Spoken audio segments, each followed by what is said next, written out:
सो अज का साडा टॉपिक है international aid from rich to poor country. ਅਸੀਂ ਇਹ ਵਾਲਾ ਟੌਪਿਕ ਲਾਸਟ ਟਾਈਮ ਵੀ ਕੀਤਾ ਸੀਗਾ। ਇਹੋ ਜਿਹਾ ਟੌਪਿਕ ਸੀਗਾ ਐਗਜ਼ੈਕਟ, ਚਲੋ ਇਹ ਨਹੀਂ ਸੀਗਾ। ਉਹਦੇ ਵਿੱਚ ਵੀ ਇਹ ਸੀਗਾ ਕਿ ਰਿਚ ਪੀਪਲ ਨੂੰ ਪੂਅਰ ਦੀ ਹੈਲਪ ਕਰਨੀ ਚਾਹੀਦੀ ਹੈ ਜਾਂ ਨਹੀਂ ਕਰਨੀ ਚਾਹੀਦੀ, ਇਦਾਂ ਦਾ ਟੌਪਿਕ ਸੀਗਾ। ਹੁਣ ਟੌਪਿਕ ਦੇਖੋ ਧਿਆਨ ਦੇ ਨਾਲ, ਇਹ ਹੈ ਰਿਚ ਟੂ ਪੂਅਰ ਕੰਟਰੀਜ਼। ਕਿ ਅਮੀਰ ਦੇਸ਼ ਆਮ ਤੌਰ ਤੇ ਕਿਹੜੇ ਹੁੰਦੇ ਨੇ? ਅਮੀਰ ਦੇਸ਼ ਡਿਵੈਲਪਡ ਨੇਸ਼ਨ ਹੁੰਦੇ ਨੇ। ਸੋ ਇਹ ਗੱਲ ਯਾਦ ਰੱਖਿਓ, ਵੋਕੈਬਲਰੀ ਤੁਹਾਡੇ ਦਿਮਾਗ ਦੇ ਵਿੱਚ ਹੋਣੀ ਚਾਹੀਦੀ। ਜੇ ਕਹੋ ਬ੍ਰੇਨਸਟਾਰਮਿੰਗ ਹੋਣੀ ਚਾਹੀਦੀ ਸਾਡੇ ਦਿਮਾਗ 'ਚ। ਬ੍ਰੇਨਸਟਾਰਮਿੰਗ ਦਾ ਮਤਲਬ ਸਾਨੂੰ ਆਈਡੀਆ ਥੋੜਾ ਬਹੁਤਾ ਹੋਵੇ ਕਿ ਜਿਹਦੇ ਬਾਰੇ ਅਸੀਂ ਲਿਖ ਰਹੇ ਹਾਂ ਉਹਨੂੰ ਆਪਾਂ ਕੀ ਕੀ ਲਿਖ ਸਕਦੇ। ਸੋ ਰਿਚ ਕੰਟਰੀ ਦੀ ਜਗ੍ਹਾ ਦੇ ਉੱਪਰ ਅਸੀਂ ਡਿਵੈਲਪਡ ਨੇਸ਼ਨ ਲਿਖ ਸਕਦੇ ਹਾਂ। ਔਰ ਕੱਲ ਇੱਕ ਵਰਡ ਆਪਾਂ ਨੇ ਪੂਅਰ ਕੰਟਰੀ ਵਾਸਤੇ ਕੀਤਾ ਸੀਗਾ ਅੰਡਰ ਡਿਵੈਲਪਡ ਜਾਂ ਅਨਡਿਵੈਲਪਡ ਜਾਂ ਅੰਡਰ ਪ੍ਰਿਵਿਲੇਜਡ ਕੰਟਰੀਜ਼। ਸੋ ਕਹਿੰਦੇ ਜਿਹੜੇ ਅਮੀਰ ਦੇਸ਼ ਨੇਗੇ, ਡਿਵੈਲਪਡ ਨੇਸ਼ਨ ਨੇਗੇ, ਉਹਨਾਂ ਨੂੰ ਪੂਅਰ ਨੇਸ਼ਨ ਦੇ ਵਿੱਚ ਡਿਵੈਲਪਿੰਗ ਨੇਸ਼ਨਸ ਕਹਿ ਸਕਦੇ ਆ ਕਿ, ਪਰ ਮੇਨਲੀ ਜਿਹੜੇ ਅਨਡਿਵੈਲਪਡ ਨੇਸ਼ਨ ਨੇ ਜਾਂ ਅੰਡਰ ਡਿਵੈਲਪਡ ਨੇਸ਼ਨ ਨੇ ਉਹ ਆਉਂਦੇ ਨੇ। ਓਕੇ, ਤਾਂ ਹੁਣ ਆਪਾਂ ਨੇ ਹਾਂ ਦੇ ਵਿੱਚ ਵੀ ਜਵਾਬ ਦੇਣਾ ਵੀ ਠੀਕ ਹੈ ਜੀ, ਰਿਚ ਕੰਟਰੀਜ਼ ਪੂਅਰ ਨੂੰ ਹੈਲਪ ਕਰਨ, ਔਰ ਆਪਾਂ ਨੇ ਨਾਮ ਦੇ ਵਿੱਚ ਵੀ ਆਨਸਰ ਦੇਣਾ ਹੈਗਾ ਵੀ ਨਹੀਂ, ਹੈਲਪ ਨਹੀਂ ਕਰਨੀ ਚਾਹੀਦੀ। ਮੈਂ ਤੁਹਾਨੂੰ ਨਾ ਇੰਨੇ ਕੁ ਪੁਆਇੰਟ ਲਿਖੇ ਨੇ ਕਿ ਜੇ ਤੁਸੀਂ ਵਨ ਸਾਈਡਡ ਹੋ ਕੇ ਵੀ ਚੱਲਣਾ ਚਾਹੋਗੇ ਤਾਂ ਵੀ ਈਜ਼ੀਲੀ ਹੋ ਸਕਦੇ ਹੋ। 5 ਪੁਆਇੰਟ ਨੇ। ਜੇ ਤੁਸੀਂ 50-50 ਕਰਨਾ ਹੈ ਤਾਂ ਤੁਹਾਨੂੰ ਸਿਲੈਕਟ ਕਰਨੇ ਪੈਣਗੇ ਵੀ ਕਿਹੜੇ ਕਿਹੜੇ ਪੁਆਇੰਟਸ ਨੂੰ ਐਕਸਪਲੇਨ ਕਰਨਾ। ਕਿਉਂਕਿ ਪੁਆਇੰਟ ਤਾਂ ਆਪਾਂ ਨੇ ਇੱਕ ਵੀਪੀ ਦੇ ਵਿੱਚ 2 ਐਕਸਪਲੇਨ ਕਰਨੇ, ਇੱਕ ਆਪਾਂ ਸਮ ਕਰਨਾ ਹੁੰਦਾ। ਪਰ ਜੇ ਆਪਾਂ ਵਨ ਸਾਈਡਡ ਹੋ ਕੇ ਲਿਖਣਾ ਤਾਂ ਸਾਡੇ ਕੋਲੇ ਮਟੀਰੀਅਲ ਹੈਗਾ ਆਲਰੇਡੀ। ਕੀ ਹੈ? ਸਭ ਤੋਂ ਪਹਿਲਾਂ ਕੀ ਹੈ? ਏਡ। हेल्प की जगह देखो मैं एड लिखा है, कैसे उधर आ जाइए। Aid means help. Funding the development of hospital. देखो ना मैं हाँ ਦੇ ਵਿੱਚ ਆਨਸਰ ਦਿੱਤਾ ਹੈਗਾ ਤਾਂ ਮੈਂ ਦੋ ਤਰੀਕਿਆਂ ਨਾਲ ਦਿੱਤਾ ਹੈਗਾ, ਮਤਲਬ ਅਜਿਹੇ ਢੰਗ ਨਾਲ ਦਿੱਤਾ ਹੈਗਾ ਕਿ ਤੁਹਾਨੂੰ ਯਾਦ ਰਹਿ ਜਾਣ ਹਮੇਸ਼ਾ। ਜਦੋਂ ਵੀ ਕੋਈ ਕੰਟਰੀ ਕਿਸੇ ਦੀ ਹੈਲਪ ਕਰੇ, ਅਗਰ ਮੈਂ ਤੁਹਾਨੂੰ ਸਿਰਫ ਪੈਸੇ ਦੇ ਦਾਂ ਵੀ ਜਿਹੜਾ ਤੁਹਾਡਾ ਦਿਲ ਕਰਦਾ ਹੈਗਾ ਤੁਸੀਂ ਕਰ ਲਓ, ਤਾਂ ਉਸ ਪੈਸੇ ਦੀ ਮਿਸਯੂਜ਼ ਹੋਣ ਦੇ ਚਾਂਸਸ ਜ਼ਿਆਦਾ ਨਹੀਂ ਹੈਗੇ ਨੇ ਨਾ। पर जे मैनू पता है कि तुहानू एजुकेशन की लोड़ हैगी, हैल्थ फैसिलिटीज़ की लोड़ हैगी, तो मैं की करूँगा कि मैं तुहाडे लई उही चीज़ अरेंज करवाऊँगा। कोई कैंप लवाता जां फिर स्कूल कॉलेज दे विच जो चीज़ की लोड़ हैगी तुहानू मैं वो दवा दिता तुहानू, जां फिर वो चीज़ का अरेंजमेंट कर दिता। तो यही 2 पॉइंट मैं इहदे विच एक्सप्लेन कीते ने। देखो पॉइंट नंबर 1 दे विच है development of hospital medical training. ठीक है जी। सो पहला पॉइंट ये बन गया कि रिच पीपल या sorry rich countries poor country they which सब तो पहला हॉस्पिटल्स ते मेडिकल ट्रेनिंग प्रोग्राम्स ਨੂੰ ਡਿਵੈਲਪ ਕਰੇ। ਉਹਦੇ ਨਾਲ ਕੀ ਹੋਏਗਾ? ਉਹਨਾਂ ਨੂੰ ਨਾਲ फ्री ਮੈਡੀਸਨ ਦੇਣੀ ਚਾਹੀਦੀ ਹੈ ਤਾਂ ਕਿ ਇਹ ਚੀਜ਼ ਬਿਲਕੁਲ ਐਨਸ਼ੋਰ ਹੋ ਸਕੇ, ਕੀ ਹੋ ਸਕੇ ਕਿ ਉਹਨਾਂ ਦੀ ਹੈਲਥ ਗੁੱਡ ਰਹੇ। ਆਪਾਂ ਨੂੰ ਐਕਸਪਲੇਨ ਕਰ ਦਾਂਗੇ, क्योंकि जे गुड हैल्थ है तो उस कंट्री का हर इंसान भी देश के लिए कुछ ना कुछ कंट्रीब्यूशन देगा। पॉइंट क्लियर हो गया? देखो हेल्प करे, सीधी फाइनेंशियल हेल्प ना करे, पैसे के रूप में ना करे, बल्कि किस तरह हेल्प करे? हेल्प करे मैडिकल सहूलत दे के उसको, चाहे वो हॉस्पिटल्स बिल्ड करवाता चाहे मेडिकल ट्रेनिंग दे दी। पॉइंट नंबर 1 उन्होंने इस वे एक्सप्लेन कर दो। ਹੁਣ है पॉइंट नंबर 2 फिर हेल्प देनी हैगी, एड करनी है किस form they which? In the form of teaching training. ये आ गया एजुकेशन। देखो बेटा कल भी आप ऐसे किया सी, तुसी ना गल नोट की होनी है। 3 दिन हो गए अपन लगातार इंटरनेशनल इशूज या वर्ल्ड इशूज बारे गल करते हैं। उन्होंने विच अक्सर ही जो आपने किया है एजुकेशन ते हेल्थ बार बार आएगी। तो याद रखो जो भी तुहानू कोई इंटरनेशनल मसला आता है हैल्थ, तो तुसीं मन के चलो ਉਹਦੇ ਵਿੱਚ ਜਿਹੜੀ ਸਭ ਤੋਂ ਪਹਿਲਾਂ ਇੰਪਰੂਵਮੈਂਟ ਦੀ ਲੋੜ ਹੁੰਦੀ, ਜਿਹਦੇ ਉੱਪਰ ਧਿਆਨ ਦੇਣ ਦੀ ਲੋੜ ਹੁੰਦੀ ਹੈ, ਉਹ ਹੁੰਦੀ ਹੈਗੀ ਐਜੂਕੇਸ਼ਨ ਤੇ ਹੈਲਥ ਦੇ ਉੱਪਰ। ਦੇਖੋ ਇਹਦੇ ਵਿੱਚ ਵੀ ਪਹਿਲਾ ਪੁਆਇੰਟ ਹੈਲਥ ਦਾ, ਦੂਸਰਾ ਹੈਗਾ एजुकेशन का। एजुकेशन की जगह के ऊपर की लिख दिता teacher training and education facility.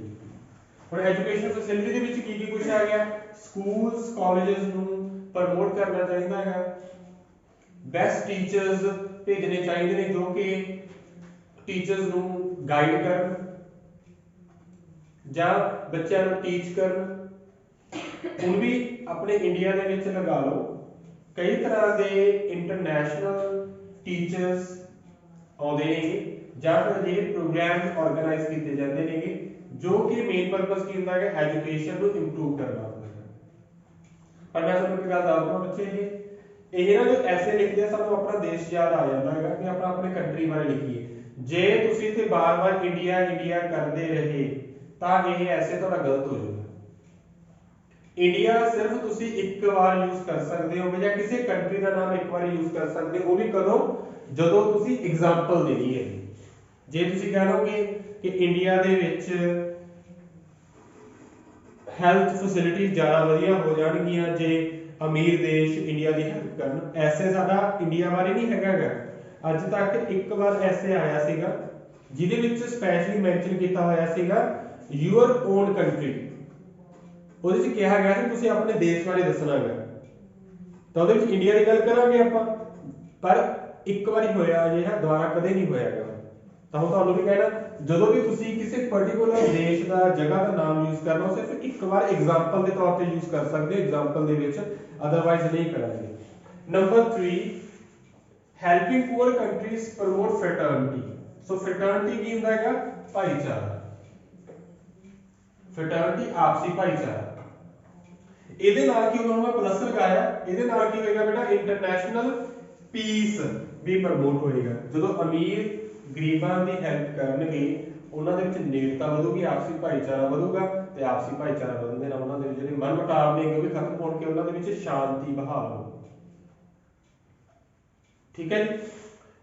ਪਰ ਇਹਦੇ ਨਾਲ ਹੋਰ ਕੀ ਹੋਊਗਾ, ਦੇਖੋ ਮੈਂ ਐਰੋ ਲਗਾਇਆ ਸਪੈਸ਼ਲੀ ਕਿਉਂਕਿ ਇਹਦੇ ਨਾਲ ਇੱਕ ਬੈਨੀਫਿਟ ਹੋਰ ਹੁੰਦਾ ਹੈਗਾ। ਇਹਦੇ ਨਾਲ ਬੈਨੀਫਿਟ ਅਮੀਰ ਦੇਸ਼ਾਂ ਦਾ ਵੀ ਹੋਊਗਾ ਕਿਉਂਕਿ ਜਦੋਂ ਉਹਨਾਂ ਆਪਸੀ ਭਾਈਚਾਰਾ ਹੋਊਗਾ, ਆਪਸ ਵਿੱਚ ਉਹਨਾਂ ਦੀ ਬਿਜ਼ਨਸ ਹੋਣਾ ਸਟਾਰਟ ਹੋਊਗਾ, ਇੰਪੋਰਟ ਐਕਸਪੋਰਟ, ਤਾਂ ਉਹਦੇ ਨਾਲ ਕੀ ਹੋਏਗਾ ਜਿਹੜੇ ਨਿਊ ਮਾਰਕੀਟਸ ਓਪਨ ਹੋ ਜਾਣਗੀਆਂ ਕਿਹਨਾਂ ਦੇ ਲਈ, ਵਿਚ ਕੰਟਰੀ ਦੇ ਲਈ। ਜਦੋਂ ਇੰਡੀਆ ਦੇ ਵਿੱਚ ਅੰਗਰੇਜ਼ ਆਏ ਸੀ ਤਾਂ ਉਹ ਇਹ ਕਹਿ ਕੇ ਆਏ ਸੀ ਨਾ ਕਿ ਅਸੀਂ ਇੱਥੇ ਇੰਪਰੂਵਮੈਂਟ ਕਰਾਂਗੇ, ਅਸੀਂ ਆਹ ਕੁਝ ਕਰਾਂਗੇ, ਸਾਰਾ ਕੁਝ ਵਧੀਆ ਵਧੀਆ ਕਰਾਂਗੇ, ਤੇ ਅਸਲ ਦੇ ਵਿੱਚ ਉਹਨਾਂ ਨੂੰ ਆਪਣਾ ਫਾਇਦਾ ਦਿੱਤਾ ਸੀ। ਮਾਰਕੀਟ ਦੇਖਦੇ ਸੀ ਕਿ ਇੰਡੀਆ ਦੀ ਮਾਰਕੀਟ ਬਹੁਤ ਵੱਡੀ ਹੈ ਤੇ ਇਸੇ ਮਾਰਕੀਟ ਦੇ ਬਲਬੂਤੇ ਹੀ ਉਹਨਾਂ ਨੇ ਰਾਜ ਕੀਤਾ ਸੀ। ਕੱਲੇ ਇੰਡੀਆ ਦੇ ਉੱਪਰ ਨਹੀਂ, ਹਰ ਇੱਕ ਕੰਟਰੀ ਦੇ ਉੱਪਰ ਰਾਜ ਜਿਹਨਾਂ ਨੇ ਕੀਤਾ ਮਾਰਕੀਟ ਕਰਕੇ ਕੀਤਾ। ਸੋ ਬੈਨੀਫਿਟ ਦੇਖੋ ਪੂਅਰ ਕੰਟਰੀਜ਼ ਅਗਰ ਹੈਲਪ ਲੈਂਦੀਆਂ ਨੇਗੀਆਂ ਅਮੀਰ ਤੋਂ ਤਾਂ ਉਹ ਅਮੀਰ ਕੰਟਰੀ ਤੋਂ, ਉਹਨਾਂ ਨਾਲ ਆਪਸੀ ਭਾਈਚਾਰਾ ਵਧੂਗਾ, ਇੰਟਰਨੈਸ਼ਨਲ ਪੀਸ ਬਣੇਗਾ। ਪਲੱਸ ਇਹਦੇ ਨਾਲ ਕੀ ਹੋ ਗਿਆ, ਇਹਦੇ ਨਾਲ ਬਿਜ਼ਨਸ ਦੇ ਵਿੱਚ ਬੈਨੀਫਿਟ ਵੀ ਹੁੰਦਾ ਕਿਉਂਕਿ ਪੂਅਰ ਕੰਟਰੀਜ਼ ਦੇ ਰੂਪ ਦੇ ਵਿੱਚ ਉਹਨੂੰ ਨਵੀਂ ਮਾਰਕੀਟ ਮਿਲ ਜਾਂਦੀ ਹੈ ਕਿ ਰਿਚ ਕੰਟਰੀਜ਼ ਨੂੰ, ਜਿੱਥੇ ਉਹ ਆਪਣਾ ਬਿਜ਼ਨਸ ਕਰ ਸਕਦੇ।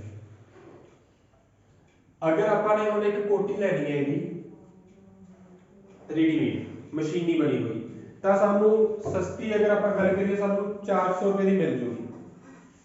ਪਰ ਜੇ ਆਪਾਂ ਉਹੀ ਬਣਵਾਈਏ ਵੂਲ ਲੈ ਕੇ ਆਪਣੀ ਹੱਥੀ ਬਣਵਾਈਏ ਤਾਂ ਉਹੀ ਤੁਹਾਨੂੰ ਕੋਟੀ 600-700 ਰੁਪਏ ਦੀ ਪਊਗੀ ਤੁਹਾਨੂੰ। ਮੇਰੇ ਕਹਿਣ ਦਾ ਮਤਲਬ ਇਹ ਹੈਗਾ ਕਿ ਜਿਹੜੇ ਪੂਅਰ ਨੇਸ਼ਨ ਦੇ ਵਿੱਚ ਜਦੋਂ ਇੰਟਰਨੈਸ਼ਨਲ ਮਾਰਕੀਟ ਆਉਂਦੀ ਹੈ ਤਾਂ ਉੱਥੇ ਪ੍ਰੋਡਕਟ ਦੇ ਰੇਟ ਨੂੰ ਸਸਤੇ ਮਿਲਣ ਲੱਗ ਜਾਂਦੇ ਨੇ ਕਿਉਂਕਿ ਇੰਟਰਨੈਸ਼ਨਲ ਜਿਹੜੇ ਕੰਟਰੀਜ਼ ਨੇ ਜਿਹੜੀਆਂ ਰਿਚ ਕੰਟਰੀਜ਼ ਨੇ ਉਹਨਾਂ ਕੋਲ ਮਸ਼ੀਨਾਂ ਹੁੰਦੀਆਂ ਤੇ ਮਸ਼ੀਨਾਂ ਦੇ ਉੱਪਰ ਚੀਜ਼ ਦੀ ਜੋ ਪੈਸਾ ਲੱਗਦਾ ਉਹ ਘੱਟ ਲੱਗਦਾ। ਦੇਖੋ ਬੈਨੀਫਿਟ ਸਾਰਿਆਂ ਨੂੰ ਹੋ ਜਾਂਦਾ ਹੈ। ਲਾਸਟ ਵਿੱਚ ਹੈ ਆਪਾਂ ਐਂਡਿੰਗ ਕਰਨੀ ਹੈ ਹੁਣ, there should be a moral obligation. What is moral obligation? Obligation means duty for people with money, ਜਿਹੜੇ ਲੋਕਾਂ ਕੋਲੇ ਪੈਸਾ ਹੈ, to help those without। ਕਹਿੰਦੇ ਇਹ ਇੱਕ ਨੈਤਿਕ ਜ਼ਿੰਮੇਵਾਰੀ ਵੀ ਹੈ, ਨੈਤਿਕ ਡਿਊਟੀ ਵੀ ਬਣਦੀ ਹੈ ਉਹਨਾਂ ਲੋਕਾਂ ਦੀ ਜਿਨ੍ਹਾਂ ਕੋਲੇ ਪੈਸਾ ਤਾਂ ਹੈ, ਉਹਨਾਂ ਲੋਕਾਂ ਦੀ ਹੈਲਪ ਕਰਨਾ ਜਿਨ੍ਹਾਂ ਦੇ ਕੋਲੇ those without, ਜਿਨ੍ਹਾਂ ਕੋਲੇ ਨਹੀਂ ਹੈ। ਸੋ ਇਹ ਆਪਾਂ ਸਮ ਅਪ ਕਰਨ ਵਾਸਤੇ ਲਾਈਨ ਕਰ ਸਕਦੇ। ਅਗਰ ਤੁਸੀਂ ਵਨ ਸਾਈਡ ਹੋ ਕੇ ਲਿਖਣਾ ਚਾਹੁੰਦੇ ਹੋਗੇ ਤਾਂ ਆਹੀ 2 ਪੁਆਇੰਟ ਇੱਕ ਪਾਸੇ ਕਰ ਦੋ, 2 3 ਨੂੰ ਇੱਕ ਸਾਈਡ 'ਚ ਕਰ ਦੋ। ਪਰ ਜੇ ਤੁਸੀਂ 50-50 ਲਿਖਣਾ ਹੈਗਾ ਫਿਰ ਤੁਹਾਨੂੰ ਇਹ ਪੁਆਇੰਟ ਵੀ ਨਾਲ ਨਾਲ ਐਕਸਪਲੇਨ ਕਰਨੇ ਪੈਣਗੇ ਜਿਹੜੇ ਕਿ ਈਜ਼ੀ ਨੇਗੇ। ਕੀ ਹੈ ਰਾਜੇ ਨੁਕਸਾਨ ਦੇਖੋ ਕੀ ਹੈ, ਹੈਲਪ ਕਰਨ ਦੇ ਫਾਇਦੇ ਵੀ ਹੈਗੇ ਨੇ ਪਰ ਨੁਕਸਾਨ ਵੀ ਇਸ ਚੀਜ਼ ਦੇ ਹੈਗੇ। ਅਗਰ ਮੈਂ ਤੁਹਾਡੀ ਹੈਲਪ ਵਾਰ-ਵਾਰ ਕਰੀ ਚੱਲਾਂ ਤਾਂ ਡਿਪੈਂਡੈਂਸੀ ਵੱਧ ਜਾਊਗਾ ਕਿਉਂਕਿ ਆਪਾਂ ਨੂੰ ਕੀ ਲੋੜ ਹੈ ਸਰਕਾਰਾਂ ਜਿਹੜੀਆਂ ਆਪਣੇ ਕੰਟਰੀਜ਼ ਦੀਆਂ ਹੁੰਦੀਆਂ ਸਪੈਸ਼ਲੀ ਡਿਵੈਲਪਿੰਗ ਨੇਸ਼ਨ ਦੀਆਂ ਉਹ ਆਪਣੇ ਸਿਟੀਜ਼ਨ ਨੂੰ ਡਿਪੈਂਡੈਂਟ ਹੀ ਬਣਾਉਂਦੀਆਂ ਨੇ ਵੀ ਸਾਨੂੰ ਰੋਟੀ ਮਿਲ ਜੇ ਕੱਪੜਾ ਮਿਲ ਜੇ ਸਾਨੂੰ ਆਹ ਚੀਜ਼ ਫ੍ਰੀ ਮਿਲ ਜੇ ਕਿਉਂਕਿ ਉੱਥੇ ਜਦੋਂ ਆਪਾਂ ਡਿਪੈਂਡੈਂਸੀ ਵਧਦੀ ਹੈ ਨਾ ਤਾਂ ਉੱਥੇ ਸੋਚਣ ਦੀ ਸਮਝਣ ਦੀ ਤਾਕਤ ਖਤਮ ਹੋ ਜਾਂਦੀ ਹੈ ਇਹੀ ਚੀਜ਼ ਸਾਡੀ ਡਿਵੈਲਪਿੰਗ ਨੇਸ਼ਨ ਕਰ ਰਹੀ ਹੈ ਹੁਣ ਦੇਖੋ ਇੱਥੇ ਗਵਰਨਮੈਂਟਸ ਆਰ ਆਨਸਰੇਬਲ ਕਿਉਂ ਨਹੀਂ ਕਰਨੀ ਚਾਹੀਦੀ ਹੁਣ ਆਪਾਂ ਦੱਸ ਰਹੇ ਹਾਂ ਵੀ ਕਿਉਂ ਨਹੀਂ ਹੈਲਪ ਕਰਨੀ ਚਾਹੀਦੀ ਕਿਉਂ ਨਹੀਂ ਕਰਨੀ ਚਾਹੀਦੀ ਕਿਉਂਕਿ ਜਿਹੜੇ ਨੇਸ਼ਨ ਦੇ ਵਿੱਚ ਰਹਿੰਦੇ ਆਗੇ ਉਹ ਉੱਥੋਂ ਦੇ ਲੋਕ ਟੈਕਸ ਪੇ ਕਰਦੇ ਨੇ ਤਾਂ ਉਹੀ ਟੈਕਸ ਦਾ ਪੈਸਾ ਲੋਕਾਂ ਦੇ ਉੱਪਰ ਲੱਗਦਾ ਹੈਗਾ ਉਹਨਾਂ ਦੇ ਵੈਲਫੇਅਰ ਦੇ ਲਈ ਤਾਂ ਸਰਕਾਰਾਂ ਹੀ ਜ਼ਿੰਮੇਵਾਰ ਨੇ ਕਿ ਆਨਸਰੇਬਲ ਨੇ ਜਵਾਬ ਦੇ ਨੇ ਲੋਕਾਂ ਨੂੰ ਕਿ ਉਹ ਕਿਵੇਂ ਟੈਕਸ ਪੇਅਰ ਦਾ ਪੈਸਾ स्पेंड करते हैं सो अपन पॉइंट के एक्सप्लेन करांगे आई पॉइंट लेके कि गवर्नमेंट्स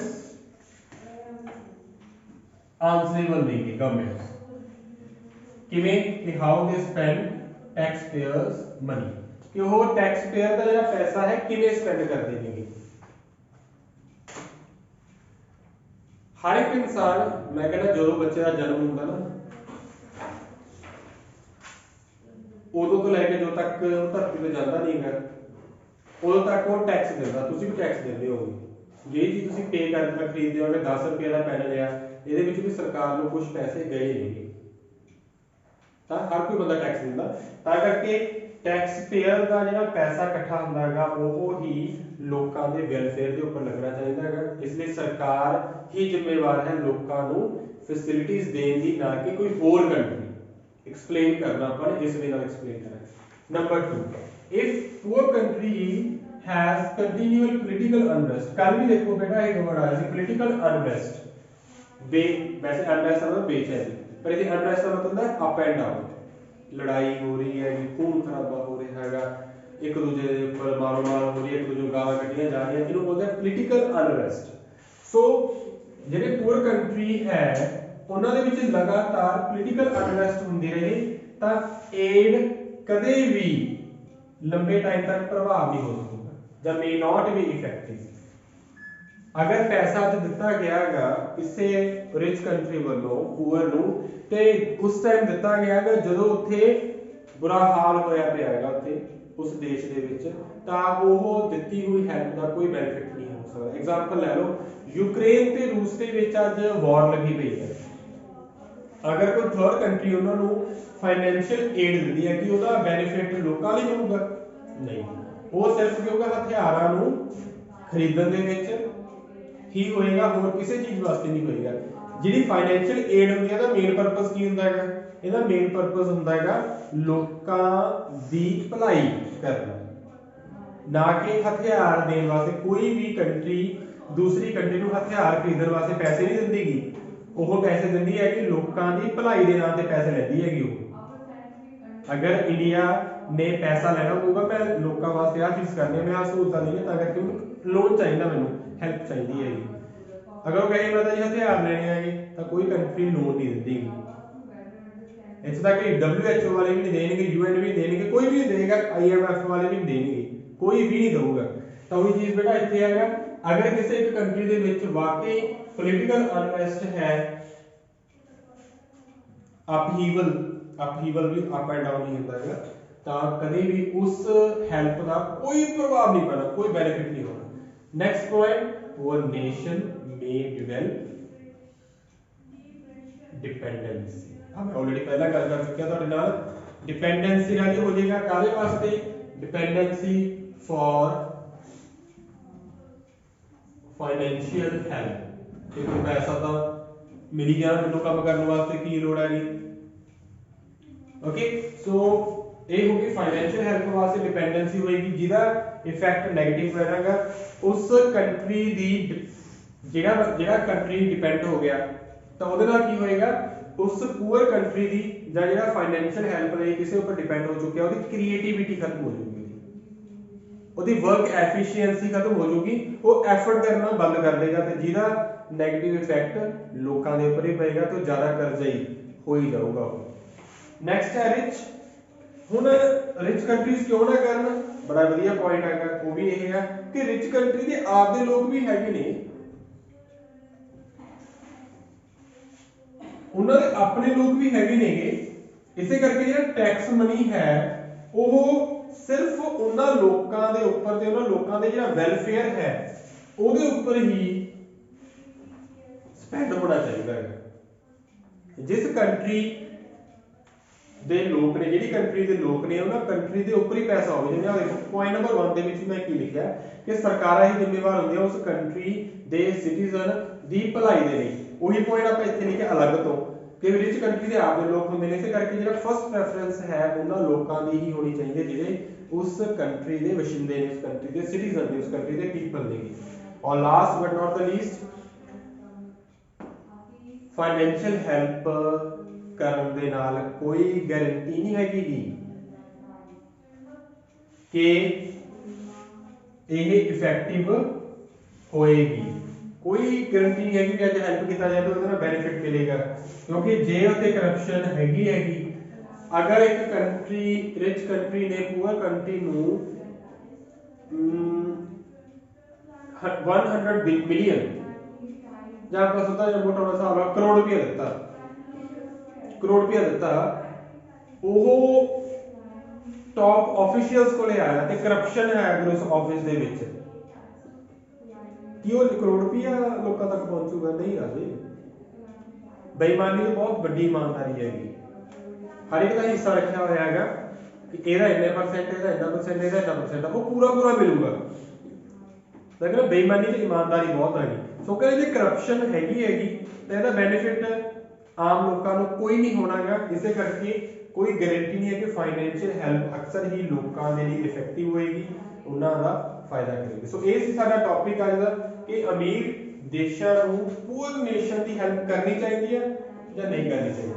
ਸੋ ਇਹ ਕੁਝ ਵਰਡਸ ਮੈਂ ਅੰਡਰਲਾਈਨ ਕੀਤੇ ਨੇਗੇ ਜਾਂ ਬਾਕਸ ਵਿੱਚ ਰੱਖੇ ਨੇ, ਕਿਉਂਕਿ ਉਹ ਵਰਡਸ ਨੇ ਜਿਹੜੇ ਕਿ ਤੁਸੀਂ ਬਿਲਕੁਲ ਵੀ ਅਵੋਇਡ ਕਰ ਹੀ ਨਹੀਂ ਸਕਦੇ। ਕਿਸੇ ਦਾ ਕੋਈ ਕੁਐਸਚਨ ਹੋਵੇ, ਕੋਈ ਵਰਡ ਨਾ ਸਮਝ ਆਉਂਦਾ ਹੋਵੇ ਜਾਂ ਕੋਈ ਪੁਆਇੰਟ ਨਾ ਆਉਂਦਾ ਹੋਵੇ, ਪਰ ਮੇਰੇ ਕੋਲ ਤੁਹਾਡੇ ਲਈ ਇੱਕ ਸੁਜੈਸ਼ਨ ਜ਼ਰੂਰ ਹੈ। ਮੈਂ ਜਦੋਂ ਇੱਕ ਪੁਆਇੰਟ ਲਿਖਦਾ ਹੁੰਦਾ ਬੇਟਾ, ਉਹ ਜਸਟ ਹੈਡਿੰਗ ਦੇ ਰੂਪ ਦੇ ਵਿੱਚ ਲਿਖਦਾ ਹੁੰਦਾ ਹੈਗਾ, ਪਰ ਜਦੋਂ ਤੁਸੀਂ ਲਿਖਣਾ ਹੁੰਦਾ ਉਹਨੂੰ ਹੈਡਿੰਗ ਦੇ ਰੂਪ ਦੇ ਵਿੱਚ ਨਹੀਂ, ਉਹਨੂੰ ਤੁਹਾਨੂੰ ਕੀ ਕਰਨਾ ਪੈਂਦਾ, ਇੱਕ ਪ੍ਰੋਪਰ ਲਾਈਨ ਬਣਾ ਕੇ ਲਿਖਣਾ ਹੁੰਦਾ। ਜਿਵੇਂ ਦੇਖੋ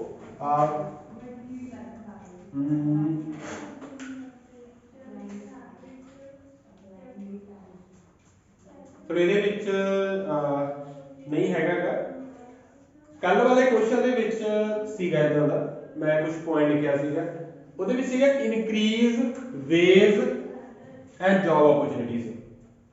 ਮੈਂ ਤਾਂ ਪੁਆਇੰਟ ਇਹ ਲਿਖਣਾ ਹੈਡਿੰਗ ਬਣਾਇਆ ਸੀਗਾ, ਪਰ ਜ਼ਿਆਦਾਤਰ ਸਟੂਡੈਂਟਸ ਨੇ ਵੀ ਕੀ ਲਿਖਿਆ, firstly comma increase wage and job opportunity.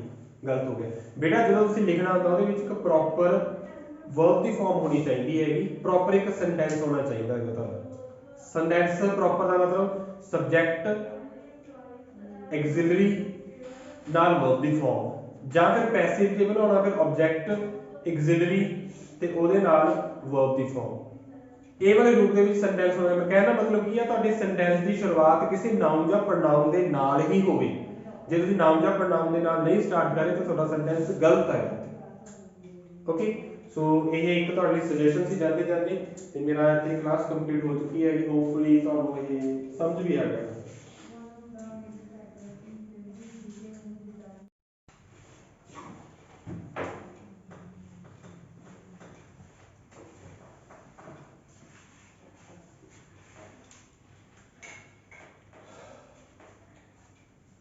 ਸੋ ਅੱਜ ਦਾ ਸਾਡਾ ਟੌਪਿਕ ਹੈ international aid from rich to poor country.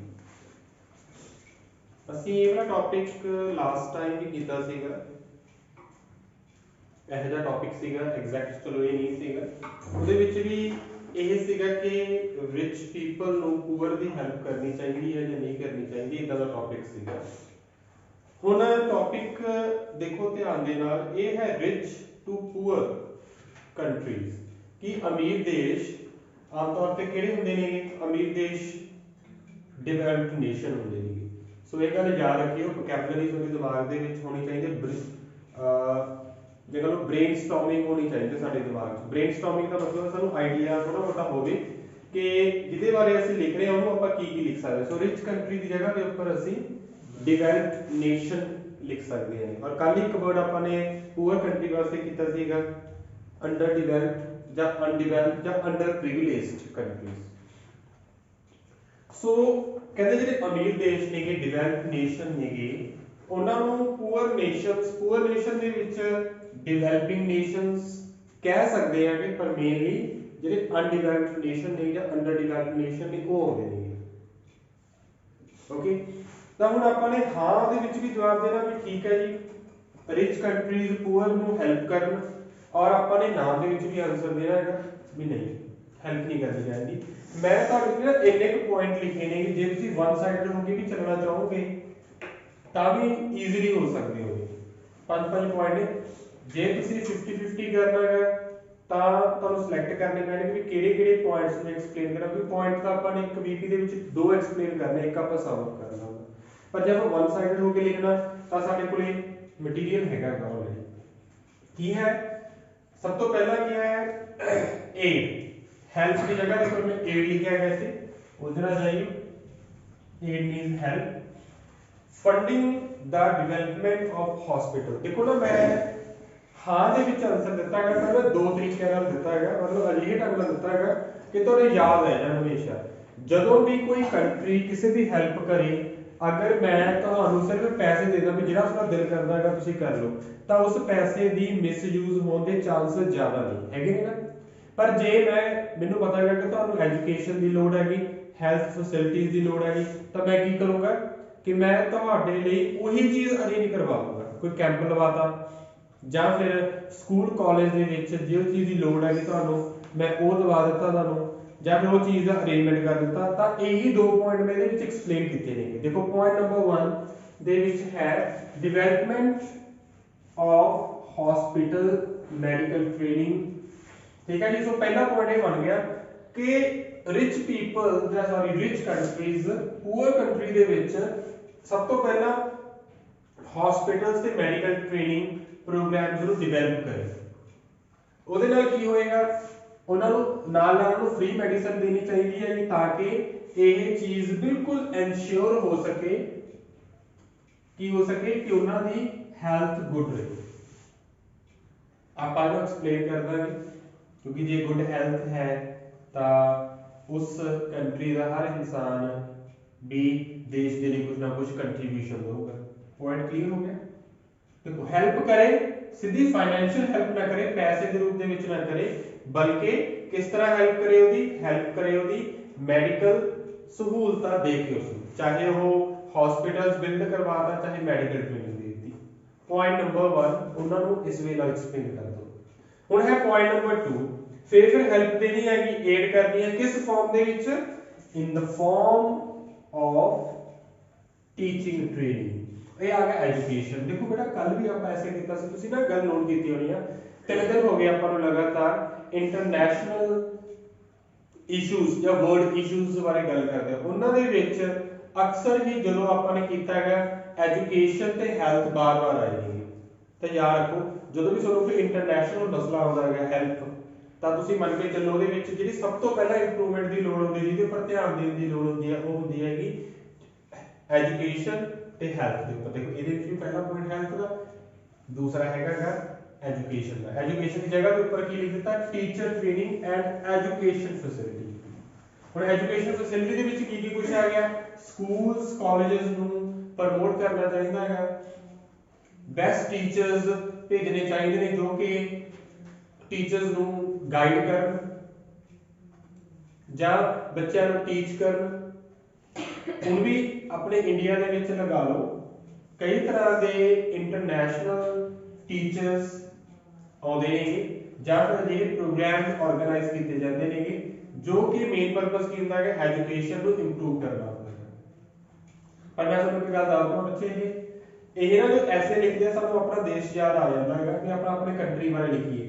ਜੇ ਤੁਸੀਂ ਇੱਥੇ ਬਾਰ-ਬਾਰ ਇੰਡੀਆ ਇੰਡੀਆ ਕਰਦੇ ਰਹੇ ਤਾਂ ਇਹ ਐਸੇ ਤੁਹਾਡਾ ਗਲਤ ਹੋ ਜਾਊਗਾ।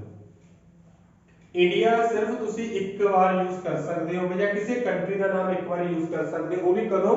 ਜਦੋਂ ਤੁਸੀਂ ਐਗਜ਼ਾਮਪਲ ਦੇਣੀ ਹੈ। ਜੇ ਤੁਸੀਂ ਕਹਿ ਲਓਗੇ ਕਿ ਇੰਡੀਆ ਦੇ ਵਿੱਚ ਹੈਲਥ ਫੈਸਿਲਿਟੀ ਜ਼ਿਆਦਾ ਵਧੀਆ ਹੋ ਜਾਣਗੀਆਂ ਜੇ ਅਮੀਰ ਦੇਸ਼ ਇੰਡੀਆ ਦੀ ਹੈਲਪ ਕਰਨ, ਐਸੇ ਸਾਡਾ ਇੰਡੀਆ ਬਾਰੇ ਨਹੀਂ ਹੈਗਾ। ਅੱਜ ਤੱਕ ਇੱਕ ਵਾਰ ਐਸੇ ਆਇਆ ਸੀਗਾ ਜਿਹਦੇ ਵਿੱਚ ਸਪੈਸ਼ਲੀ ਮੈਂਸ਼ਨ ਕੀਤਾ ਹੋਇਆ ਸੀਗਾ ਯੂਅਰ ਓਨ ਕੰਟਰੀ। ਉਹਦੇ ਵਿੱਚ ਕਿਹਾ ਗਿਆ ਸੀ ਤੁਸੀਂ ਆਪਣੇ ਦੇਸ਼ ਬਾਰੇ ਦੱਸਣਾ ਹੈ। ਤਾਂ ਉਹਦੇ ਵਿੱਚ ਇੰਡੀਆ ਦੀ ਗੱਲ ਕਰਾਂਗੇ ਆਪਾਂ, ਪਰ ਇੱਕ ਵਾਰੀ ਹੋਇਆ ਅਜਿਹਾ, ਦੁਬਾਰਾ ਕਦੇ ਨਹੀਂ ਹੋਇਆਗਾ।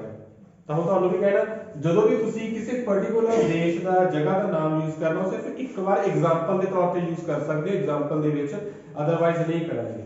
Number 3, helping poor countries promote fraternity. So fraternity ਕੀ ਹੁੰਦਾ ਹੈਗਾ? ਭਾਈਚਾਰਾ। ਫ੍ਰੈਟਰਨਿਟੀ ਆਪਸੀ ਭਾਈਚਾਰਾ। ਇਹਦੇ ਨਾਲ ਕੀ ਹੋਊਗਾ? ਮੈਂ ਪਲੱਸ ਲਗਾਇਆ, ਇਹਦੇ ਨਾਲ ਕੀ ਹੋਏਗਾ ਬੇਟਾ? ਇੰਟਰਨੈਸ਼ਨਲ ਪੀਸ ਵੀ ਪ੍ਰਮੋਟ ਹੋਏਗਾ। ਜਦੋਂ ਅਮੀਰ ਗਰੀਬਾਂ ਦੀ ਹੈਲਪ ਕਰਨਗੇ, ਉਹਨਾਂ ਦੇ ਵਿੱਚ ਨੇੜਤਾ ਵਧੂਗੀ, ਆਪਸੀ ਭਾਈਚਾਰਾ ਵਧੂਗਾ, ਤੇ ਆਪਸੀ ਭਾਈਚਾਰਾ ਵਧਣ ਦੇ ਨਾਲ ਉਹਨਾਂ ਦੇ ਜਿਹੜੇ ਮਨਮੁਟਾਵ ਨੇ ਉਹ ਵੀ ਖਤਮ ਹੋਣਗੇ, ਉਹਨਾਂ ਦੇ ਵਿੱਚ ਸ਼ਾਂਤੀ ਬਹਾਲ ਹੋਊਗੀ। ਠੀਕ ਹੈ ਜੀ। ਪਰ ਇਹਦੇ ਨਾਲ ਹੋਰ ਕੀ ਹੋਊਗਾ? ਦੇਖੋ ਮੈਂ ਐਰੋ ਲਗਾਇਆ ਸਪੈਸ਼ਲੀ, ਕਿਉਂਕਿ ਇਹਦੇ ਨਾਲ ਇੱਕ ਬੈਨੀਫਿਟ ਹੋਰ ਹੁੰਦਾ ਹੈਗਾ। ਇਹਦੇ ਨਾਲ ਬੈਨੀਫਿਟ ਅਮੀਰ ਦੇਸ਼ਾਂ ਦਾ ਵੀ ਹੋਊਗਾ, ਕਿਉਂਕਿ ਜਦੋਂ ਆਪਸੀ ਭਾਈਚਾਰਾ ਹੋਊਗਾ, ਆਪਸ ਵਿੱਚ ਉਹਨਾਂ ਦੀ ਬਿਜ਼ਨਸ ਹੋਣਾ ਸਟਾਰਟ ਹੋ ਜਾਊਗਾ, ਇੰਪੋਰਟ ਐਕਸਪੋਰਟ, ਤਾਂ ਉਹਦੇ ਨਾਲ ਕੀ ਹੋਏਗਾ? ਜਿਹੜੇ ਨਿਊ ਮਾਰਕੀਟਸ ਓਪਨ ਹੋ ਜਾਣਗੀਆਂ ਕਿਹਨਾਂ ਦੇ ਲਈ? ਵਿਚ ਕੰਟਰੀ ਦੇ ਲਈ। ਜਦੋਂ ਇੰਡੀਆ ਦੇ ਵਿੱਚ ਅੰਗਰੇਜ਼ ਆਏ ਸੀ ਤਾਂ ਉਹ ਇਹ ਕਹਿ ਕੇ ਆਏ ਸੀ ਨਾ ਕਿ ਅਸੀਂ ਇੱਥੇ ਇੰਪਰੂਵਮੈਂਟ ਕਰਾਂਗੇ, ਅਸੀਂ ਆਹ ਕੁਝ ਕਰਾਂਗੇ, ਸਾਰਾ ਕੁਝ ਵਧੀਆ ਵਧੀਆ ਕਰਾਂਗੇ, ਤੇ ਅਸਲ ਦੇ ਵਿੱਚ ਉਹਨਾਂ ਨੂੰ ਆਪਣਾ ਫਾਇਦਾ ਦਿਖਦਾ ਸੀ, ਮਾਰਕੀਟ ਦਿਖਦੀ ਸੀ ਕਿ ਇੰਡੀਆ ਦੀ ਮਾਰਕੀਟ ਬਹੁਤ ਵੱਡੀ ਹੈ, ਤੇ ਇਸੇ ਮਾਰਕੀਟ ਦੇ ਬਲਬੂਤੇ ਹੀ ਉਹਨਾਂ ਨੇ ਰਾਜ ਕੀਤਾ ਸੀ। ਕੱਲੇ ਇੰਡੀਆ ਦੇ ਉੱਪਰ ਨਹੀਂ, ਹਰ ਇੱਕ ਕੰਟਰੀ ਦੇ ਉੱਪਰ ਰਾਜ ਜਿਨ੍ਹਾਂ ਨੇ ਕੀਤਾ, ਮਾਰਕੀਟ ਕਰਕੇ ਕੀਤਾ। ਸੋ ਬੈਨੀਫਿਟ ਦੇਖੋ, ਪੂਅਰ ਕੰਟਰੀਜ਼ ਅਗਰ ਹੈਲਪ ਲੈਂਦੀਆਂ ਨੇਗੀਆਂ ਅਮੀਰ ਤੋਂ, ਤਾਂ ਉਹ ਅਮੀਰ ਕੰਟਰੀ ਤੋਂ, ਉਹਨਾਂ ਨਾਲ ਆਪਸੀ ਭਾਈਚਾਰਾ ਵਧੂਗਾ, ਇੰਟਰਨੈਸ਼ਨਲ ਪੀਸ ਬਣੇਗਾ। ਪਲੱਸ ਇਹਦੇ ਨਾਲ ਕੀ ਹੋ ਗਿਆ? ਇਹਦੇ ਨਾਲ ਬਿਜ਼ਨਸ ਦੇ ਵਿੱਚ ਬੈਨੀਫਿਟ ਵੀ ਹੁੰਦਾ, ਕਿਉਂਕਿ ਪੂਅਰ ਕੰਟਰੀਜ਼ ਦੇ ਰੂਪ ਦੇ ਵਿੱਚ ਉਹਨੂੰ ਨਵੀਂ ਮਾਰਕੀਟ ਮਿਲ ਜਾਂਦੀ ਹੈ ਰਿਚ ਕੰਟਰੀਜ਼ ਨੂੰ, ਜਿੱਥੇ ਉਹ ਆਪਣਾ ਬਿਜ਼ਨਸ ਕਰ ਸਕਦੇ ਨੇ। ਅਗਰ ਆਪਾਂ ਨੇ ਹੁਣ ਇੱਕ ਕੋਟੀ ਲੈਣੀ ਹੈ ਇਹਦੀ ਰੈਡੀਮੇਡ ਮਸ਼ੀਨੀ ਬਣੀ ਹੋਈ, ਤਾਂ ਸਾਨੂੰ ਸਸਤੀ ਅਗਰ ਆਪਾਂ ਗੱਲ ਕਰੀਏ ਸਾਨੂੰ 400 ਰੁਪਏ ਦੀ ਮਿਲ ਜੂਗੀ। ਪਰ ਜੇ ਆਪਾਂ ਉਹੀ ਬਣਵਾਈਏ, ਵੂਲ ਲੈ ਕੇ ਆਪਣੀ ਹੱਥੀ ਬਣਵਾਈਏ, ਤਾਂ ਉਹੀ ਤੁਹਾਨੂੰ ਕੋਟੀ 600-700 ਰੁਪਏ ਦੀ ਪਊਗੀ ਤੁਹਾਨੂੰ। ਮੇਰੇ ਕਹਿਣ ਦਾ ਮਤਲਬ ਇਹ ਹੈਗਾ ਕਿ ਜਿਹੜੇ ਪੂਅਰ ਨੇਸ਼ਨ ਦੇ ਵਿੱਚ ਜਦੋਂ ਇੰਟਰਨੈਸ਼ਨਲ ਮਾਰਕੀਟ ਆਉਂਦੀ ਹੈ, ਤਾਂ ਉੱਥੇ ਪ੍ਰੋਡਕਟ ਦੇ ਰੇਟ ਨੂੰ ਸਸਤੇ ਮਿਲਣ ਲੱਗ ਜਾਂਦੇ ਨੇ, ਕਿਉਂਕਿ ਇੰਟਰਨੈਸ਼ਨਲ ਜਿਹੜੇ ਕੰਟਰੀਜ਼ ਨੇ ਜਿਹੜੀਆਂ ਰਿਚ ਕੰਟਰੀਜ਼ ਨੇ, ਉਹਨਾਂ ਕੋਲ ਮਸ਼ੀਨਾਂ ਹੁੰਦੀਆਂ, ਤੇ ਮਸ਼ੀਨਾਂ ਦੇ ਉੱਪਰ ਚੀਜ਼ ਦੀ ਜੋ ਪੈਸਾ ਲੱਗਦਾ ਉਹ ਘੱਟ ਲੱਗਦਾ। ਦੇਖੋ ਬੈਨੀਫਿਟ ਸਾਰਿਆਂ ਨੂੰ ਹੋ ਜਾਂਦਾ ਹੈ। ਲਾਸਟ ਵਿੱਚ ਹੈ, ਆਪਾਂ ਐਂਡਿੰਗ ਕਰਨੀ ਹੈ ਹੁਣ। There should be a moral obligation. What is moral obligation? Obligation means duty. For people with money, ਜਿਹੜੇ ਲੋਕਾਂ ਕੋਲੇ ਪੈਸਾ ਹੈ, to help those without. ਕਹਿੰਦੇ ਇਹ ਇੱਕ ਨੈਤਿਕ ਜ਼ਿੰਮੇਵਾਰੀ ਵੀ ਹੈ, ਨੈਤਿਕ ਡਿਊਟੀ ਵੀ ਬਣਦੀ ਹੈ ਉਹਨਾਂ ਲੋਕਾਂ ਦੀ ਜਿਨ੍ਹਾਂ ਕੋਲੇ ਪੈਸਾ ਤਾਂ ਹੈ, ਉਹਨਾਂ ਲੋਕਾਂ ਦੀ ਹੈਲਪ ਕਰਨਾ ਜਿਨ੍ਹਾਂ ਦੇ ਕੋਲੇ those without, ਜਿਨ੍ਹਾਂ ਕੋਲੇ ਨਹੀਂ ਹੈ। ਸੋ ਇਹ ਆਪਾਂ ਸਮ ਅਪ ਕਰਨ ਵਾਸਤੇ ਲਾਈਨ ਕਰ ਸਕਦੇ। ਅਗਰ ਤੁਸੀਂ ਵਨ ਸਾਈਡ ਹੋ ਕੇ ਲਿਖਣਾ ਚਾਹੁੰਦੇ ਹੋਗੇ ਤਾਂ ਆਹੀ 2 ਪੁਆਇੰਟ ਇੱਕ ਪਾਸੇ ਕਰ ਦੋ, 2 3 ਨੂੰ ਇੱਕ ਸਾਈਡ ਤੇ ਕਰ ਦੋ। ਪਰ ਜੇ ਤੁਸੀਂ 50-50 ਲਿਖਣਾ ਹੈਗਾ, ਫਿਰ ਤੁਹਾਨੂੰ ਇਹ ਪੁਆਇੰਟ ਵੀ ਨਾਲ ਨਾਲ ਐਕਸਪਲੇਨ ਕਰਨੇ ਪੈਣਗੇ, ਜਿਹੜੇ ਕਿ ਈਜ਼ੀ ਨੇਗੇ।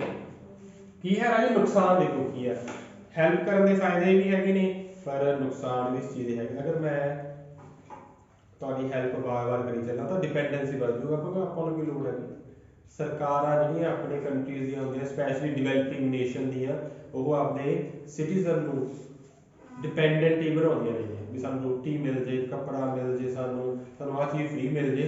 ਕਿਉਂਕਿ ਉੱਥੇ ਜਦੋਂ ਆਪਾਂ ਡਿਪੈਂਡੈਂਸੀ ਵਧਦੀ ਹੈ ਨਾ, ਤਾਂ ਉੱਥੇ ਸੋਚਣ ਦੀ, ਸਮਝਣ ਦੀ ਤਾਕਤ ਖਤਮ ਹੋ ਜਾਂਦੀ ਹੈ। ਇਹੀ ਚੀਜ਼ ਸਾਡੀ ਡਿਵੈਲਪਿੰਗ ਨੇਸ਼ਨ ਕਰ ਰਹੀ ਹੈ।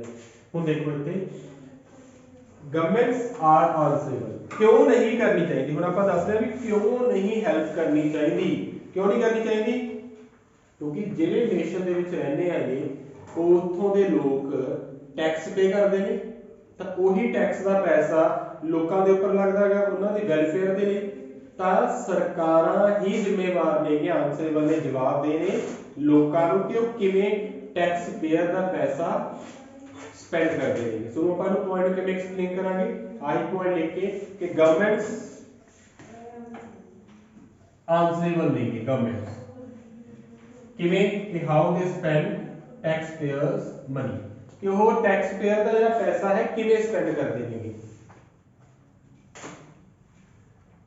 हर एक इंसान मैं कहना जो बच्चे का जन्म होंगे ना उदों तो लैके जो तक धरती पर जाता नहीं है उदों तक वो टैक्स देता, तुसी भी टैक्स देते होगे। जी चीज तुसी पे करके खरीदते हो, अगर 10 रुपये का पेन लिया ये भी सरकार को कुछ पैसे गए नहीं, तो हर कोई बंदा टैक्स दिंदा, तां करके टैक्स पेयर का जो पैसा इकट्ठा होंदा है वो ही लोगों के वेलफेयर के उपर लगना चाहिए है। इसलिए सरकार ही जिम्मेवार है लोगों को फैसिलिटीज देने की, ना कि कोई होर कंट्री। एक्सप्लेन करना अपन इस वे नाल एक्सप्लेन करेंगे। Number 2, if poor country has continual political unrest, कल भी देखो बेटा एक वर्ड आया सी पॉलिटिकल अनरेस्ट, बे वैसे अनरेस्ट मतलब बेचैनी, पर ये अनरेस्ट का मतलब है अप एंड डाउन, लड़ाई हो रही है, खून खराबा हो रहा है, एक दूसरे के ऊपर मारो मार हो रही है, एक दूसरे को गालां कढ़ियां जा रही है, इन्हों बोलते हैं पॉलिटिकल अनरेस्ट। सो ਜਿਹੜੇ ਪੂਅਰ ਕੰਟਰੀ ਹੈ ਉਹਨਾਂ ਦੇ ਵਿੱਚ ਲਗਾਤਾਰ ਪੋਲੀਟੀਕਲ ਅਨਰੈਸਟ ਹੁੰਦੀ ਰਹੇ ਤਾਂ ਏਡ ਕਦੇ ਵੀ ਲੰਬੇ ਟਾਈਮ ਤੱਕ ਪ੍ਰਭਾਵ ਨਹੀਂ ਹੋ ਸਕੂਗਾ ਜਾਂ may not be effective। अगर पैसा तो दिता गया है किसी रिच कंट्री वालों पुअर नूं ते उस टाइम दिता गया है जदों उत्थे बुरा हाल होया पिया है उत्थे उस देश दे विच, तां ओह दित्ती हुई हेल्प का कोई बेनिफिट नहीं हो सकता। एग्जांपल ले लो यूक्रेन ते रूस दे विच अज वॉर लगी पई है, अगर कोई थर्ड कंट्री उन्होंने फाइनेंशियल एड दिंदी है कि उसका बेनिफिट लोकां लई होऊगा नहीं, वो सिर्फ क्योंकि हथियारां नूं खरीदण दे विच ही होएगा, होर किसी चीज वास्ते नहीं होएगा। जिहड़ी फाइनेंशियल एड हुंदी है दा मेन पर्पस की हुंदा है, ਇਹਦਾ मेन पर्पस ਹੁੰਦਾ ਹੈਗਾ ਲੋਕਾਂ ਦੀ ਭਲਾਈ ਕਰਨਾ, ਨਾ ਕਿ ਹਥਿਆਰ ਦੇਣ ਵਾਸਤੇ। ਕੋਈ ਵੀ ਕੰਟਰੀ ਦੂਸਰੀ ਕੰਟਰੀ ਨੂੰ ਹਥਿਆਰ ਖਰੀਦਣ ਵਾਸਤੇ ਪੈਸੇ ਨਹੀਂ ਦਿੰਦੀਗੀ, ਉਹ ਪੈਸੇ ਦਿੰਦੀ ਹੈ ਕਿ ਲੋਕਾਂ ਦੀ ਭਲਾਈ ਦੇ ਨਾਮ ਤੇ ਪੈਸੇ ਲੈਂਦੀ ਹੈਗੀ ਉਹ। ਅਗਰ ਇੰਡੀਆ ਨੇ ਪੈਸਾ ਲੈਣਾ ਹੋਊਗਾ ਮੈਂ ਲੋਕਾਂ ਵਾਸਤੇ ਆਹ ਚੀਜ਼ ਕਰਨੀ ਹੈ, ਮੈਂ ਆਹ ਸਹੂਲਤਾਂ ਦੇਣੀਆਂ, ਤਾਂ ਕਰਕੇ ਉਹਨੂੰ ਲੋਨ ਚਾਹੀਦਾ, ਮੈਨੂੰ ਹੈਲਪ ਚਾਹੀਦੀ ਹੈਗੀ। अगर वो कहे मैं तो ये हथियार लेने हैं तो कोई कंट्री लोन नहीं देती, इत्थे तक कि WHO वाले भी नहीं देंगे, UN भी देंगे, कोई भी नहीं देगा, IMF वाले भी नहीं देंगे, कोई भी नहीं देगा। तो वही चीज बेटा इत्थे है, अगर किसी एक कंट्री दे विच वाकई पॉलिटिकल अनरेस्ट है, अपहीवल भी अप एंड डाउन नहीं होता है, तो कभी भी उस हेल्प का कोई प्रभाव नहीं पड़ना, कोई बेनिफिट नहीं होना। Next point, poor nation may develop dependency। हम ऑलरेडी पहला गल कर चुके हैं ਤੁਹਾਡੇ ਨਾਲ। डिपेंडेंसी ਨਾਲ हो जाएगा कादे वास्ते, डिपेंडेंसी फॉर फाइनेंशियल हेल्प, कि कोई पैसा तो मिली जाना मैनू काम करने वास्ते की लोड़ हैगी। ओके सो ये होगी फाइनेंशियल हेल्प वास्ते डिपेंडेंसी होएगी, जिहदा इफेक्ट नेगेटिव रहेगा उस कंट्री दी ਜਿਹੜਾ ਕੰਟਰੀ ਡਿਪੈਂਡ ਹੋ ਗਿਆ ਤਾਂ ਉਹਦੇ ਨਾਲ ਕੀ ਹੋਏਗਾ, ਉਸ ਪੂਅਰ ਕੰਟਰੀ ਦੀ ਜਾਂ ਜਿਹੜਾ ਫਾਈਨੈਂਸ਼ੀਅਲ ਹੈਲਪ ਲਈ ਕਿਸੇ ਉੱਪਰ ਡਿਪੈਂਡ ਹੋ ਚੁੱਕਿਆ ਉਹਦੀ ਕ੍ਰੀਏਟੀਵਿਟੀ ਖਤਮ ਹੋ ਜਾਊਗੀ, ਉਹਦੀ ਵਰਕ ਐਫੀਸ਼ੀਐਂਸੀ ਖਤਮ ਹੋ ਜਾਊਗੀ, ਉਹ ਐਫਰਟ ਕਰਨਾ ਬੰਦ ਕਰ ਦੇਗਾ ਤੇ ਜਿਹਦਾ ਨੈਗੇਟਿਵ ਇਫੈਕਟ ਲੋਕਾਂ ਦੇ ਉੱਪਰ ਹੀ ਪਏਗਾ ਤੇ ਉਹ ਜ਼ਿਆਦਾ ਕਰਜ਼ਾਈ ਹੋ ਹੀ ਜਾਊਗਾ। ਨੈਕਸਟ ਹੈ ਰਿਚ। ਹੁਣ ਰਿਚ ਕੰਟਰੀਜ਼ ਕਿਉਂ ਨਾ ਕਰਨ, ਬੜਾ ਵਧੀਆ ਪੁਆਇੰਟ ਹੈਗਾ, ਉਹ ਵੀ ਇਹ ਹੈ ਕਿ ਰਿਚ ਕੰਟਰੀ ਦੇ ਆਪਦੇ ਲੋਕ ਵੀ ਹੈਗੇ ਨੇ, ਉਹਨਾਂ ਦੇ ਆਪਣੇ ਲੋਕ ਵੀ ਹੈਗੇ ਨੇਗੇ, ਇਸੇ ਕਰਕੇ ਜਿਹੜਾ ਟੈਕਸ ਮਨੀ ਹੈ ਉਹ ਸਿਰਫ ਉਹਨਾਂ ਲੋਕਾਂ ਦੇ ਉੱਪਰ ਤੇ ਉਹਨਾਂ ਲੋਕਾਂ ਦੇ ਜਿਹੜਾ ਵੈਲਫੇਅਰ ਹੈ ਉਹਦੇ ਉੱਪਰ ਹੀ ਸਪੈਂਡ ਹੋਣਾ ਚਾਹੀਦਾ ਹੈ। ਜਿਸ ਕੰਟਰੀ ਦੇ ਲੋਕ ਨੇ, ਜਿਹੜੀ ਕੰਟਰੀ ਦੇ ਲੋਕ ਨੇ, ਉਹਨਾਂ ਕੰਟਰੀ ਦੇ ਉੱਪਰ ਹੀ ਪੈਸਾ ਹੋਵੇ। ਜਿਵੇਂ ਆ ਦੇਖੋ ਪੁਆਇੰਟ ਨੰਬਰ 1 ਦੇ ਵਿੱਚ ਮੈਂ ਕੀ ਲਿਖਿਆ ਕਿ ਸਰਕਾਰਾਂ ਹੀ ਜ਼ਿੰਮੇਵਾਰ ਹੁੰਦੀਆਂ ਉਸ ਕੰਟਰੀ ਦੇ ਸਿਟੀਜ਼ਨ ਦੀ ਭਲਾਈ ਦੇ ਲਈ। ਉਹੀ ਪੁਆਇੰਟ ਆਪਾਂ ਇੱਥੇ ਲਿਖਿਆ ਅਲੱਗ ਤੋਂ ਕਿ ਰਿਚ ਕੰਟਰੀ ਦੇ ਆਪਦੇ ਲੋਕ ਹੁੰਦੇ ਨੇ, ਇਸੇ ਕਰਕੇ ਜਿਹੜਾ ਫਸਟ ਪ੍ਰੈਫਰੈਂਸ ਹੈ ਉਹਨਾਂ ਲੋਕਾਂ ਦੀ ਹੀ ਹੋਣੀ ਚਾਹੀਦੀ ਹੈ ਜਿਹੜੇ ਉਸ ਕੰਟਰੀ ਦੇ ਵਸਿੰਦੇ ਨੇ, ਉਸ ਕੰਟਰੀ ਦੇ ਸਿਟੀਜ਼ਨ ਨੇ, ਉਸ ਕੰਟਰੀ ਦੇ ਪੀਪਲ ਨੇ। ਔਰ last but not the least, financial help ਕਰਨ ਦੇ ਨਾਲ ਕੋਈ ਗਾਰੰਟੀ ਨਹੀਂ ਹੈਗੀ ਕਿ ਇਹ ਇਫੈਕਟਿਵ ਹੋਏਗੀ, कोई गारंटी नहीं है कि अज हेल्प किया जाए तो बेनिफिट मिलेगा, क्योंकि जे उत्ते करप्शन हैगी अगर एक कंट्री रिच कंट्री ने पुअर कंट्री ਨੂੰ 100 मिलियन ਜਾਂ ਆਪਾਂ ਸਿੱਧਾ ਜਿਹਾ ਮੋਟਾ ਮੋਟਾ ਹਿਸਾਬ ਨਾਲ ਕਰੋੜ ਰੁਪਇਆ ਦਿੱਤਾ ਉਹ ਟੌਪ ਆਫੀਸ਼ੀਅਲਸ ਕੋਲੇ ਆਇਆ ਤੇ ਕਰਪਸ਼ਨ ਹੈ ਅਗਰ ਉਸ ਆਫਿਸ ਦੇ ਵਿੱਚ ਕੀ ਉਹ ਕਰੋੜ ਰੁਪਇਆ ਲੋਕਾਂ ਤੱਕ ਪਹੁੰਚੂਗਾ? ਨਹੀਂ ਰਾਜੇ, ਬੇਈਮਾਨੀ ਤਾਂ ਬਹੁਤ ਵੱਡੀ ਇਮਾਨਦਾਰੀ ਹੈਗੀ। ਹਰ ਇੱਕ ਦਾ ਹਿੱਸਾ ਰੱਖਿਆ ਹੋਇਆ ਹੈਗਾ ਕਿ ਇਹਦਾ ਇੰਨੇ ਪਰਸੈਂਟ, ਇਹਦਾ ਇੰਨਾ ਪਰਸੈਂਟ, ਇਹਦਾ ਇੰਨਾ ਪਰਸੈਂਟ, ਉਹ ਪੂਰਾ ਮਿਲੂਗਾ। ਲੇਕਿਨ ਬੇਈਮਾਨੀ ਤੇ ਇਮਾਨਦਾਰੀ ਬਹੁਤ ਹੈਗੀ। ਸੋ ਕਹਿੰਦੇ ਜੇ ਕਰਪਸ਼ਨ ਹੈਗੀ ਤਾਂ ਇਹਦਾ ਬੈਨੀਫਿਟ ਆਮ ਲੋਕਾਂ ਨੂੰ ਕੋਈ ਨਹੀਂ ਹੋਣਾਗਾ। ਇਸੇ ਕਰਕੇ ਕੋਈ ਗਾਰੰਟੀ ਨਹੀਂ ਹੈ ਕਿ ਫਾਈਨੈਂਸ਼ੀਅਲ ਹੈਲਪ ਅਕਸਰ ਹੀ ਲੋਕਾਂ ਦੇ ਲਈ ਇਫੈਕਟਿਵ ਹੋਏਗੀ, ਉਹਨਾਂ ਦਾ ਫਾਇਦਾ ਕਰੇਗੀ। ਸੋ ਇਹ ਸੀ ਸਾਡਾ ਟੌਪਿਕ ਅੱਜ ਦਾ ਕਿ ਅਮੀਰ ਦੇਸ਼ਾਂ ਨੂੰ ਪੂਅਰ ਨੇਸ਼ਨ ਦੀ ਹੈਲਪ ਕਰਨੀ ਚਾਹੀਦੀ ਹੈ ਜਾਂ ਨਹੀਂ ਕਰਨੀ ਚਾਹੀਦੀ। ਸੋ ਇਹ ਕੁਝ ਵਰਡਸ ਮੈਂ ਅੰਡਰਲਾਈਨ ਕੀਤੇ ਨੇਗੇ ਜਾਂ ਬਾਕਸ ਵਿੱਚ ਰੱਖੇ ਨੇ, ਕਿਉਂਕਿ ਉਹ ਵਰਡਸ ਨੇ ਜਿਹੜੇ ਕਿ ਤੁਸੀਂ ਬਿਲਕੁਲ ਵੀ